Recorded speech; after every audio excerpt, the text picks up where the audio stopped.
হরে কৃষ্ণ সুধী ভক্তবৃন্দ, এটি হলো সেই বহুলা বন, 12টি বনের ভিতরে একটি অন্যতম বন।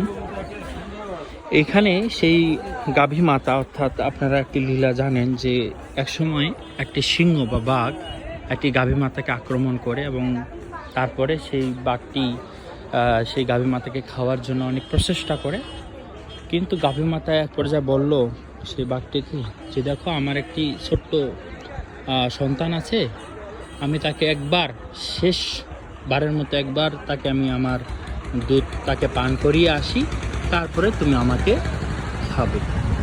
কিন্তু সেই বাঘ তার কথা রাজি হচ্ছিলেন না। কিন্তু তারপরে সেই বহুলা নামে সেই গাভী, তিনি তাকে কথা দিলেন যে অবশ্যই আমি আসবো। তারপরে তিনি হচ্ছে সেই তার বাচ্চাকে দুধ খাওয়াইয়া আবার সেখানে ফিরে আসেন।